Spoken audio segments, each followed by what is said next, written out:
Hai teman, selamat datang di channel SKT New. Jangan lupa pada teman-teman untuk like, komen, dan subscribe supaya tidak ketinggalan update dari channel ini. Mimin ucapkan terima kasih. Selamat menyaksikan. Ya, wajah pemuda yang sedang ada di hadapannya sama persis seperti orang yang akan menculiknya. Juga orang bertemu dengannya semalam. Lama Ratu memandangi wajah Giva, sampai tak sadar lamunannya membawa gadis itu ke alam bawah sadarnya. Tak bisa dipungkiri kalau wajah Giva itu manis. Dilihat dari caranya memperlakukan seorang wanita, Ratu bisa menebak kalau pemuda itu memiliki sifat penyayang. Ia bahkan berandai jika suatu saat nanti bisa dipertemukan dengan laki-laki seperti Giva. Sedang keduanya masih saling bertatapan mata, hingga Giva yang lebih dulu mengakhirinya. "Oh iya, kamu mau kemana? Kok buru-buru amat?" Sambil memperhatikan sekeliling tempat itu, dan saat pandangannya menemukan seorang gadis yang pernah ia temui, Giva membelalakan matanya. "Gadis ini kan yang semalam itu?" Gumamnya memperhatikan Ratu yang sedang melamun.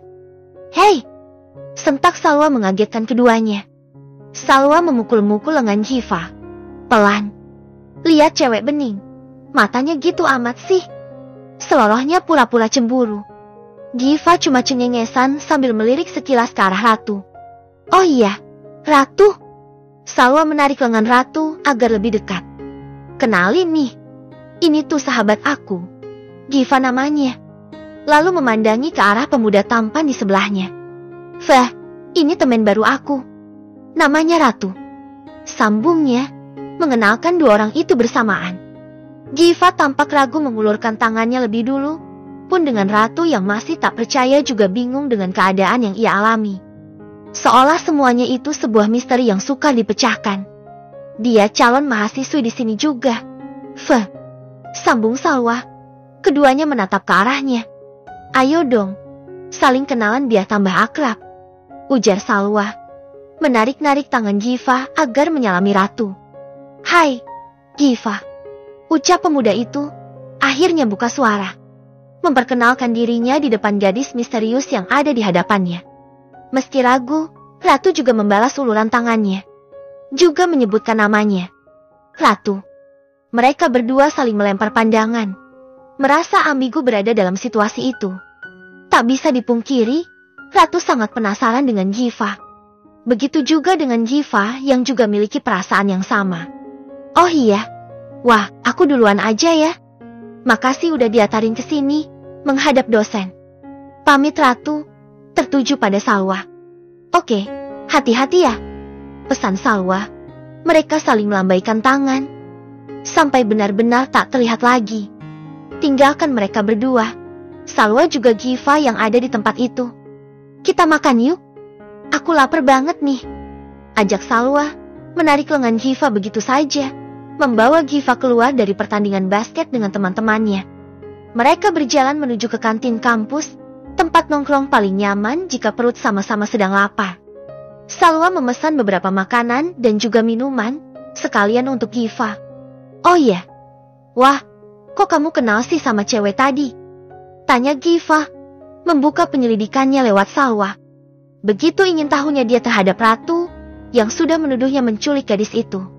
"Ratu? Maksudnya?" jawab Salwa tanya balik.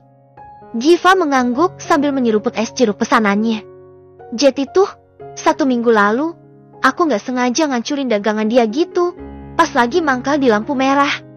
Terangnya, Giva masih bingung karena Salwa belum menceritakan semuanya. Nah, ternyata dia itu salah satu peserta beasiswa yang lagi direkrut sama perusahaan papiku. Sambungnya, sedikit membuat Giva mengerti. "Nah, sebagai ganti ruginya dan permintaan maaf aku ke dia, aku yang nganterin dia menemui Pak Rudi, dan kamu tahu nggak?" Salwa menjeda kalimatnya, begitu antusias menceritakan tentang Ratu di hadapan Giva.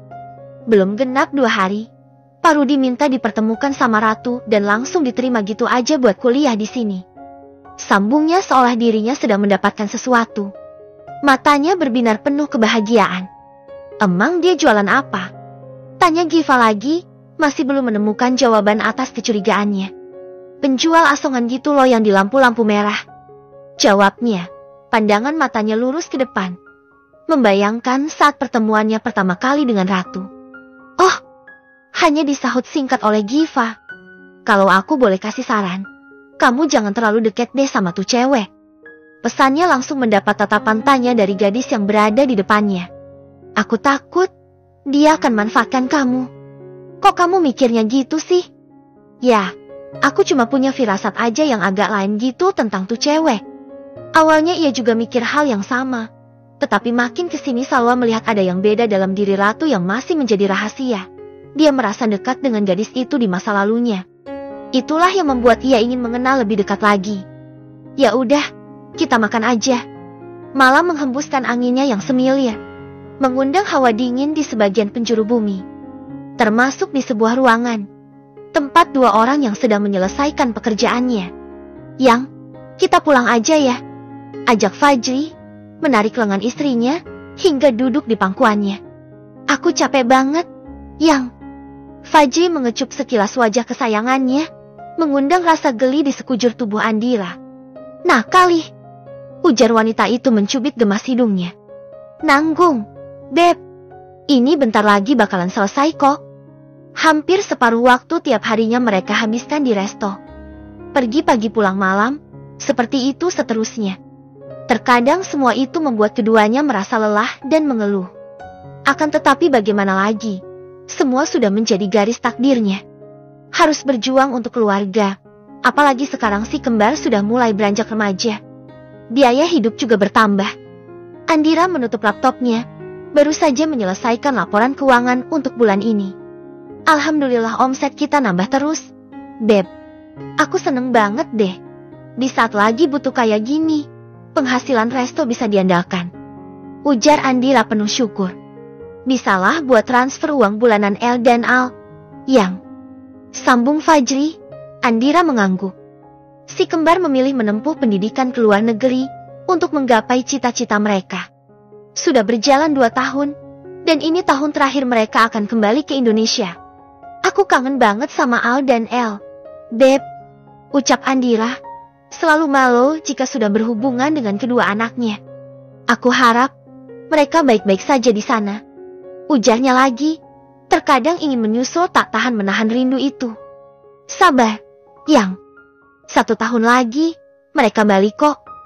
Kan masih ada Salwa, jadi nggak kesepian. Ujar Fajri menenangkan istrinya. Kita lanjut besok ya. Pulang sekarang, Salwa pasti udah nunggu di rumah. Ajak Fajri kedua kalinya. Mereka bersiap-siap untuk pulang ke rumah. Saat di perjalanan, Salwa memberikan kabar kalau gadis itu sedang menginap di rumah utama.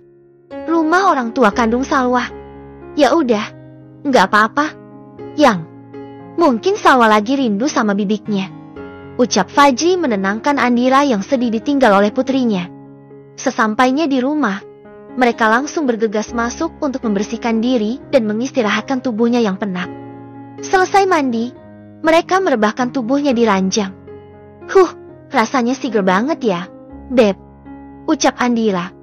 Fajri hanya tersenyum kecil sambil mengancingkan pijamannya. Dredit. Tiba-tiba ponsel Fajri berdering, yang membuat Andira merasa aneh. Suaminya itu langsung menjauhkan ponselnya itu. Siapa? Beb.